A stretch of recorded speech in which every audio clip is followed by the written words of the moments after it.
Dr. Buck, so far we have looked at some unprecedented upheavals in England's history. In terms of the whole period, I would like to quote the historian John Guy. He once argued that England was economically healthier, more expansive, and more optimistic under the Tudors than at any time since the Roman occupation of Britain, and referred to it as a golden age. Dr. Buck, do you agree with this statement? Do you think it's a golden age? I think a case can certainly be made that England is growing under the Tudors. Of course, it depends where you are in society as to how much you feel you're benefiting from that growth. I mean, there was a huge demographic change. There was a great population rise during the 16th century. And there was a problem of unemployment. Of course, if you were one of the unemployed, if you were a beggar, life wasn't at all pleasant for you. The assumption at the beginning of the period was that if you were a beggar, you must be idle.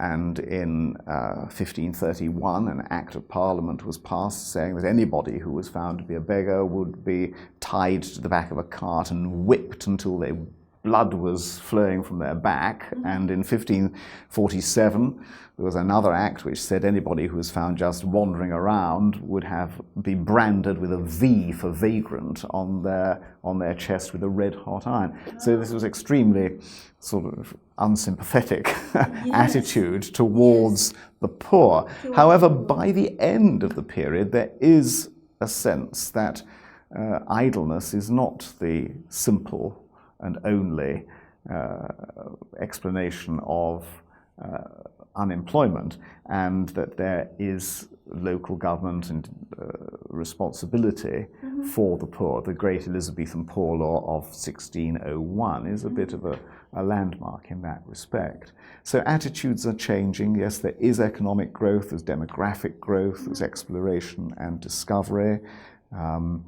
It is certainly an age of upheaval. Yes. I mean, one of the biggest upheavals that we haven't perhaps focused enough on yet is the dissolution of the monasteries, which happens in 1536 to 1540. I mean, the monasteries were an immensely important part of the cultural landscape. They owned about a quarter of the land in England.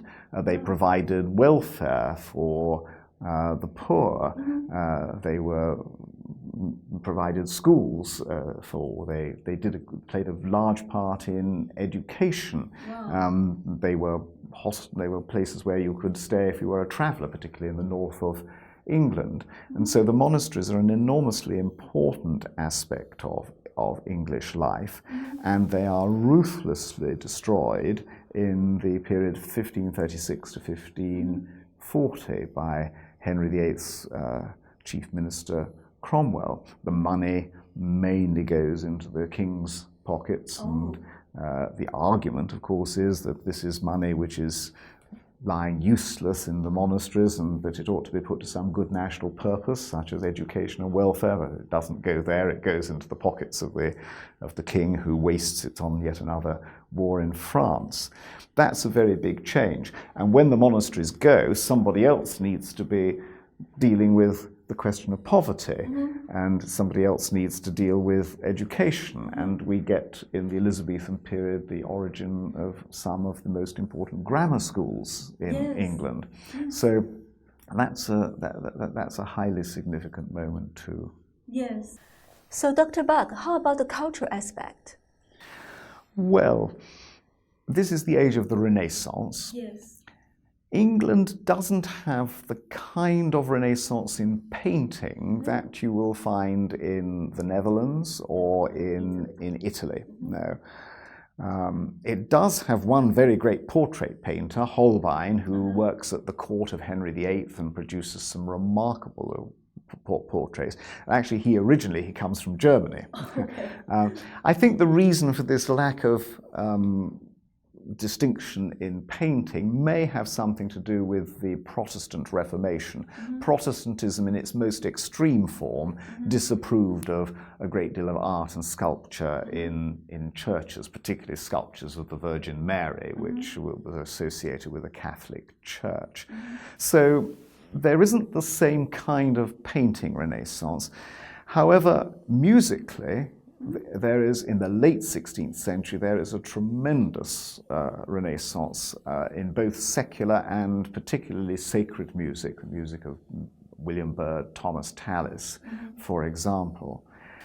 I think in terms of political philosophy, the 16th century produces one of the greatest works of English political philosophy, which is Thomas More's Utopia in 1516.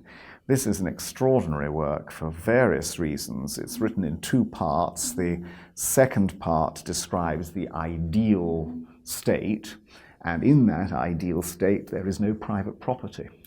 And for that reason, More has sometimes been put forward as the first communist thinker. Of course, he doesn't have the same kind of analysis that Marx has about communism, because he's not living in an industrial age. Therefore, there's no proletariat. Therefore, he can't explain how a communist revolution should come about. But it's still very striking that private property is banned in Utopia. And in the first part of Utopia is also extraordinary, because it is a survey of the way in which kings and rulers operate in Europe in 1516, and it's highly critical.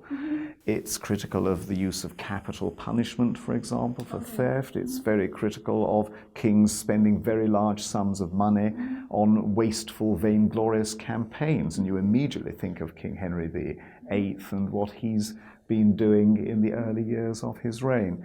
So Thomas More is an extraordinary mind, and the career of More, eventually executed by Henry VIII because of his steadfast refusal to accept the Reformation. Thomas More is one of the great minds in English history. And then, of course, the greatest aspect of the Renaissance in England is in drama. The theatre is a relatively new thing in England, and it's fashionable, it's very popular.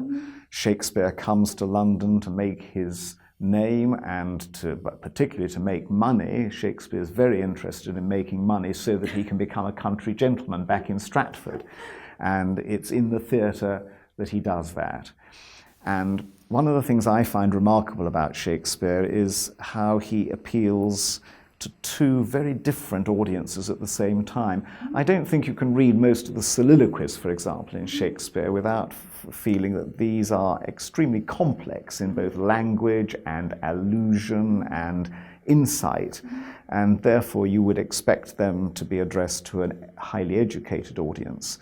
But at the same time, Shakespeare clearly appealed to a very, very popular audience. People, the Shakespearean stage, with its great apron that comes out in the front, is surrounded by a sort of pit in which people have paid just a very small amount to come and stand and watch. And Shakespeare is appealing to that audience at the same time.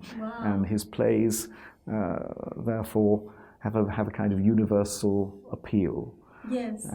Shakespeare contributes enormously to the English language.